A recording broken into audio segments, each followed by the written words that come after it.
നമസ്കാരം. അമ്മ സംഘടനയിലെ പുതിയ ഭരണസമിതി ആദ്യ അജണ്ടയായി ശ്വേതാ മേനോനെതിരായ കേസ് അന്വേഷിക്കണമെന്ന് നടൻ ബാബുരാജ്. കേസിൽ തനിക്ക് പങ്കുണ്ടെന്ന് തെളിഞ്ഞാൽ അഭിനയം നിർത്തുമെന്നും ബാബുരാജ് പറഞ്ഞു.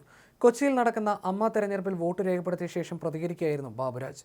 അമ്മയുടെ ഭരണസമിതി തെരഞ്ഞെടുപ്പിൽ 298 പേരാണ് വോട്ട് ചെയ്തത്. 506 പേർക്കാണ് വോട്ട് ചെയ്യാൻ അർഹതയുണ്ടായിരുന്നത്. മോഹൻലാൽ വോട്ട് ചെയ്തു. മമ്മൂട്ടി ആരോഗ്യ പ്രശ്നം കാരണം എത്തിയില്ല. എന്നാൽ പ്രമുഖ യുവനടന്മാർ പലരും വിട്ടുനിന്നു. സുരേഷ് ഗോപി വോട്ട് ചെയ്തു. ഇതിനിടയിലാണ് ബാബുരാജ് നിലപാട് പ്രഖ്യാപിച്ചെത്തിയത്. ശ്വേതാ മേനോൻ എൻ്റെ അടുത്ത സുഹൃത്താണ്. ഭരണഘടനയിലെ പുതിയ ഭരണസമിതി ആദ്യ അജണ്ടയായി ശ്വേതാ മേനോനെതിരായ കേസ് അന്വേഷിക്കണം. ആരാണ് അത്തരമൊരു പരാതിക്ക് പിന്നിലെന്ന് കണ്ടെത്തണം. പരാതിക്ക് പിന്നിൽ തനിക്ക് എന്തെങ്കിലും പങ്കുണ്ടെന്ന് തെളിഞ്ഞാൽ താൻ അഭിനയം നിർത്തുമെന്ന് ബാബുരാജ് പറഞ്ഞു. തനിക്കെതിരെ ആരോപണം ഉയർന്ന സാഹചര്യത്തിൽ മത്സരിക്കുന്നത് ശരിയല്ല എന്ന് തോന്നിയതുകൊണ്ടാണ് പത്രിക പിൻവലിച്ചത്. അമ്മ സംഘടനയുടെ തലപ്പത്തേക്ക് വനിതകൾ വരണമെന്ന് തന്നെയാണ് തൻ്റെയും ആഗ്രഹമെന്നും ബാബുരാജ് കൂട്ടിച്ചേർത്തു. സംഘടനയ്ക്കകത്തുള്ള പ്രശ്നങ്ങളെക്കുറിച്ച് സംഘടനയ്ക്കകത്താണ് പറയേണ്ടത്. പറയേണ്ട കാര്യങ്ങൾ അമ്മ ജനറൽ ബോഡിയിൽ പറയും. തനിക്കെതിരായ ആരോപണങ്ങളിലൊന്നും പറയാനില്ലാത്തത് കൊണ്ടല്ല നിശബ്ദമായി നിന്നത്. എന്നെക്കുറിച്ച് പറഞ്ഞാൽ പലതും വിശ്വസിക്കും. അതാണ് പലരും പറഞ്ഞു പരത്തിയത്. അമ്മയ്ക്കൊപ്പം എപ്പോഴും ഉണ്ടാകും. അമ്മ തുടങ്ങി വെച്ച നല്ല പ്രവർത്തികൾ ഇനിയും തുടരുമെന്നും നടൻ പറഞ്ഞു. ആര് ജയിച്ചാലും അവർക്കൊപ്പമാണ്. അഡ്ഹോക് കമ്മിറ്റിയുമായി മുന്നോട്ട് പോയപ്പോൾ ഒരു ആരോപണവും ഉണ്ടായിരുന്നില്ല. ഇതിനുശേഷമാണ് ആരോപണങ്ങൾ ഉയർന്നത്. തിരഞ്ഞെടുപ്പിലൂടെ അമ്മയിൽ ജനാധിപത്യം കൂടുതലായി എന്നും ബാബുരാജ് അഭിപ്രായപ്പെട്ടു. അമ്മ ഒറ്റക്കെട്ടായി മുമ്പോട്ട് പോകുമെന്ന് മോഹൻലാലും പ്രതികരിച്ചു. ഉച്ചയ്ക്ക് 1 വോട്ടെടുപ്പ് പൂർത്തിയായപ്പോൾ 58.89% പോളിംഗ്. 2 മണി മുതൽ വോട്ടെണ്ണൽ ആരംഭിച്ചു.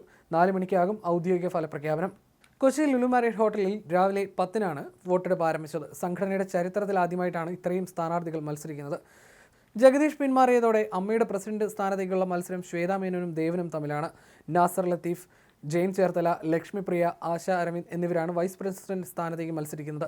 അൻസിബ ഹസൻ ജോയിന്റ് സെക്രട്ടറിയായി എതിരില്ലാതെ തിരഞ്ഞെടുക്കപ്പെട്ടിരുന്നു. ജനറൽ സെക്രട്ടറി സ്ഥാനത്തേക്ക് രവീന്ദ്രനും കൊക്കു പരമേശ്വരനും തമ്മിലാണ് മത്സരം. അനൂപ് ചന്ദ്രനും ഉണ്ണി ശിവപാലും ട്രഷറർ സ്ഥാനത്തേക്കാണ് മത്സരിക്കുന്നത്. 11-അംഗ എക്സിക്യൂട്ടീവ് കമ്മിറ്റിയിലെ 7 ജനറൽ സീറ്റിലേക്ക് 8 പേരും 4 വനിതാ സംവരണ സീറ്റിലേക്ക് 5 പേരും മത്സരിക്കുന്നു. രാജിവെച്ച ഭരണസമിതിയിലെ ആരോപണ വിധേയനായ ബാബുരാജ് ജനറൽ സെക്രട്ടറി സ്ഥാനത്തേക്ക് മത്സരിക്കാൻ പത്രിക സമർപ്പിച്ചതോടെയാണ് അമ്മയിൽ ചേരിതിരിവ് രൂക്ഷമായത്. ബാബുരാജ് പത്രിക പിൻവലിച്ചെങ്കിലും കൊക്കു പരമേശ്വരനെതിരെ മെമ്മറി കാർഡ് വിവാദവും സാമ്പത്തിക ലാഭത്തിന് വേണ്ടി അശ്ലീല രംഗങ്ങളിൽ അഭിനയിച്ചെന്ന പേരിൽ നടി ശ്വേതാ മേനോനെതിരെ കേസും ഉയർന്നു വന്നിരുന്നു. എന്നാൽ കേസുമായി ബന്ധപ്പെട്ട് ശ്വേതയ്ക്ക് പിന്തുണയുമായി സ്ഥാനാർത്ഥികൾ ഉൾപ്പെടെ എത്തി. ബാബുരാജിനെ പിന്തുണയ്ക്കുന്ന എല്ലാവരും വോട്ട് ചെയ്തു. എന്നാൽ ശ്വേതയ്ക്ക് വേണ്ടി വോട്ട് ചെയ്യുമെന്ന് വിലയിരുത്തുന്ന യുവനിരയിലെ പ്രമുഖർ പോലും വോട്ട് ചെയ്യാൻ എത്തിയില്ല എന്നതാണ് വസ്തുത. അമ്മയുടെ തെരഞ്ഞെടുപ്പിൽ തികഞ്ഞ വിജയപ്രതീക്ഷയുണ്ടെന്നാണ് നടൻ രവീന്ദ്രൻ പ്രതികരിച്ചത്. കഴിഞ്ഞ ഭരണസമിതിയിലെ പ്രശ്നങ്ങളെല്ലാം അവസാനിച്ചെന്നും അതുകൊണ്ട് തന്നെ ഇത്തവണ വിജയം ഉറപ്പാണെന്നും അദ്ദേഹം പറഞ്ഞു. അതേസമയം തന്റെ പത്രിക മനഃപൂർവ്വം തള്ളിയതാണെന്ന് ആരോപിച്ച് നടൻ ജോയി മാത്യു രംഗത്ത് വന്നു. ഇതിന്റെ കാരണം തിരഞ്ഞെടുപ്പിന് ശേഷം അറിയാമെന്നും അദ്ദേഹം പറഞ്ഞു. സിനിമാ മേഖലയെ ആകെ നാണക്കേടിലാക്കിയ വിവാദമായ വെളിപ്പെടുത്തലുകളോടെ ഹേമ കമ്മിറ്റി റിപ്പോർട്ട് പുറത്തു വന്നതിന് ശേഷം പിടിച്ചു നിൽക്കാനാകാതെയാണ് കഴിഞ്ഞ ഓഗസ്റ്റ് 27-ന് മോഹൻലാൽ നേതൃത്വം നൽകിയ അമ്മയുടെ ഭരണസമിതി രാജിവെച്ചൊഴിഞ്ഞത്. അതിനുശേഷം അഡ്ഹോക് കമ്മിറ്റി ഭരണം ഏറ്റെടുത്തെങ്കിലും വിവാദങ്ങൾക്ക് പഞ്ഞമുണ്ടായിരുന്നില്ല.